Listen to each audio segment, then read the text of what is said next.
Sport Plus. Sport Plus.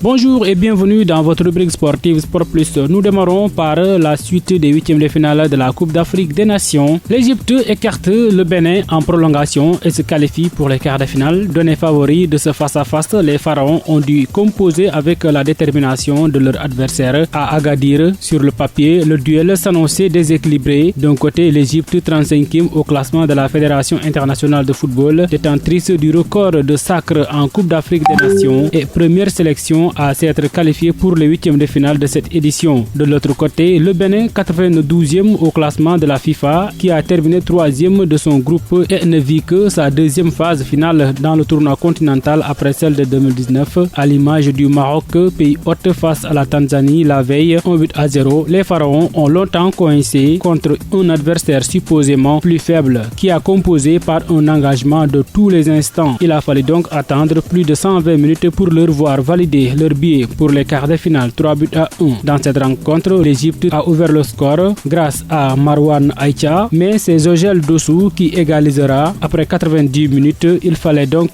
attendre la victoire des Pharaons dans les prolongations et c'est Yasser Abrahim qui va donner l'avantage aux Pharaons à la 97e minute, puis un but en contre du capitaine des Pharaons Mohamed Salah à la 120e minute qui scelle l'issue de la partie. Une victoire obtenue douloureusement face à des guépards très déterminé en fin de tournoi. Le rêve de Mohamed Salah de soulever donc le trophée pour la première fois après 2 finales perdues reste d'actualité. Au prochain tour, l'Égypte affrontera le vainqueur du face-à-face entre la Côte d'Ivoire, tenante du titre, et le Burkina Faso, opposé mardi à 19h. Au programme d'aujourd'hui, 16h Algérie, République démocratique du Congo, 19h Côte d'Ivoire, Burkina Faso. Triste nouvelle arrivée en béquille lors de la victoire du Maroc face à la Tanzanie, 1-0. Azzedine Ounahi sera absent pour le reste de la compétition, touché au mollet lors d'une séance d'entraînement de l'équipe nationale avant les huitièmes de finale de la CAN. L'information a été confirmée par Walid Regragui en conférence de presse d'après match face à la Tanzanie. Un coup dur qui pose un véritable défi structurel pour le sélectionneur national, tant Ounahi était une pièce maîtresse de son système de jeu. Cette indisponibilité soudaine soulève également de manière inévitable des interrogations plus profondes sur la gestion de l'intégrité physique au sein de la sélection marocaine. Bonne nouvelle pour le Real Madrid. Après avoir manqué la première rencontre en 2026 en raison d'une surcharge musculaire, Dean Huijsen a réintégré l'entraînement collectif lundi soir au centre sportif